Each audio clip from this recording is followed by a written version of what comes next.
Good evening, everyone. I am Sampath, and I am here to share my views on the topic corruption. Before getting into the topic, let's first know about the term corruption. The term corruption literally means that if a person who is in power is misusing his power, or like using the funds, or his fraudulent behavior, can be regarded as corruption. So, coming to the facts about corruption, India is one of the most corrupted countries in the world. It's a fact, and we all should be ashamed of hearing that. On a scale from 0 to 100, where 0 is the most corrupted countries and 100 is the most corruption less countries, India is standing at 41. So, this is below the par, and we should all improve it so our future generations will not face a problem of corruption. Even the India is also ranked among the top 15 countries in the most corrupted countries. The top 15 means in the world around 180 plus countries are there, and in the top 15 means about literally 5 to 10%. So we should come out of that 5 to 10%, and we should better stay in the last 5 to 10%. Coming to the best examples of corruption in India, the first corruption can be regarded as the Commonwealth Games corruption. It happened in the year 2010, where it's due to the misuse of funds. And the misuse of funds, the figure is nearly about 1.9 billion and nearly about 2 billions. So, which means that most of the people, like, they are misusing funds because of poverty. And another example is also about the 2G scam. In that scam, even the telecom minister has been arrested, which means that the corruption has been at to the highest peaks. The worth of that corruption or that scam is literally around 40 billion. So, at around 2010, 40 billion is nothing a small figure compared to the current scenario that may be even nearly 90 to 80 million. The main reasons for corruption may be due to the poverty. The poverty means that most of the people who are living below the poverty line, or they don't have enough money, they are indulged in corruption, and they are likely to morely involved in corruption.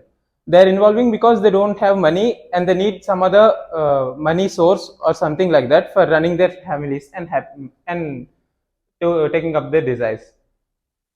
So after that, the second reason may be due to the government, maybe the government officials, maybe due to they are not given enough salaries.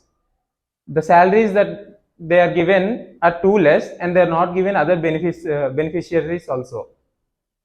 I even asked the government employee about why they take bribes, or they are indulged in corruption. He said me that their salaries are too less, and he is also complaining that a person, if he stays in a company for 2 years and he transfers or changes his company, he is immediately given an increase in his salary, and also he is even promoted. But in the government sector, that's not the same. The person still goes with the same money and same salary. They get their promotions after 5 to 10 years, or even their salary is increased after every 6 years. So that period is too long when compared to the private sectors. After his sayings, I heard his sayings, I remembered an incident which happened to my friend.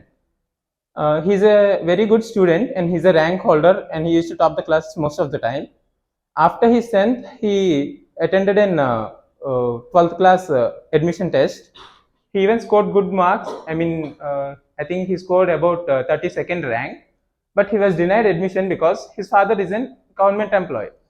So he felt sad and said me that the chances should be given on the basis of the talent, but not on the basis of his father's qualification or profession.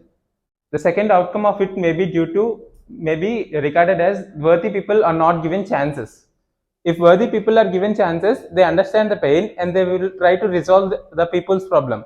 But instead, many people are taking bribes and selling that posts or something like to others, which means that the talent is not given. So after this, many people are they are committing suicides as they are not getting those chances. And even the government took measures by creating the anti-corruption bureau. We all are aware of it, but no one calls it.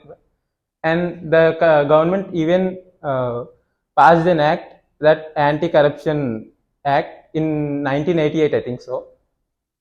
So they are even educating people at the offices by sticking some posters like "call to this number if anyone sees, if you notice anyone taking bribe, or if someone is involved in corruption." So the advice I give to government or other officials is, please take a good look after your employees, and also please bring out the new laws with much severity, and please educate the people so that no one will so that the people will start revolting against them if someone takes corruption, or if they are asked corruption. So I thank Rukman sir for giving me this opportunity, and I thank everyone for having patience and listening to my topic. I hope I haven't hurt anyone. If so, sorry. Thank you.